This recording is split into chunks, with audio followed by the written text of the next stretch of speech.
রাসূল পাকের কদম চুমতে দাদা দয়াল মুর্শিদ পিয়ার কদম চুমতে দাও ইয়া মাহফিল জাগা বসেছে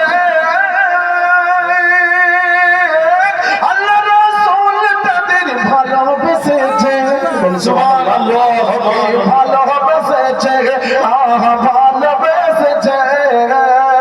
আর দেখলে যারা মুর্শিদের ছবি আর কসম খোদার সে দেখেছে আল্লাহ নবী আল্লাহ নবী মাহবুব হোসেন তুমি কেন গাদা মাহবুব হোসেন তুমি কেন গাদা তুমি কেন গাদা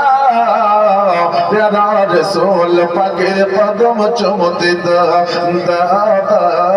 দয়াল মুর্শিদ পিয়ার কদম চুমতে দাও আর জানি তোমার নামাজ বিনে বাবা যাবে না আমার দিলের আসনে সুবহানাল্লাহ সুবহানাল্লাহ সুবহানাল্লাহ নবীকে পাওয়া যাবে না বাবা বেরাদার নামাজের সাথে বেরাদার ঈমানের অঙ্গ জাহির করে নাই অন্তরে নকশ করে নবীকে ভালোবাসে এ বেরাদার দরুদে পাক পড়ে বাবা আল্লাহ আল্লাহ রাসূলকে হাজির নাজির মনে করে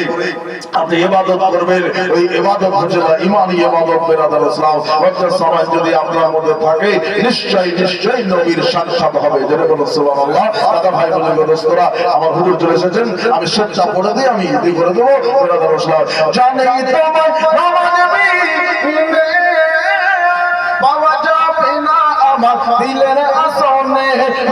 দিলের আসনে তাই একটি সাজদা আল্লাহর নামে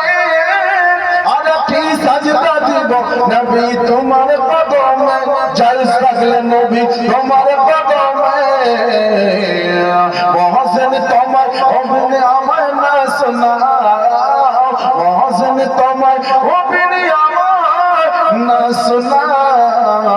প্যারা রাসূল পাকের কদম চুমতে দাদা দয়াল মুর্শিদ পিয়ার কদম চুমতে দাও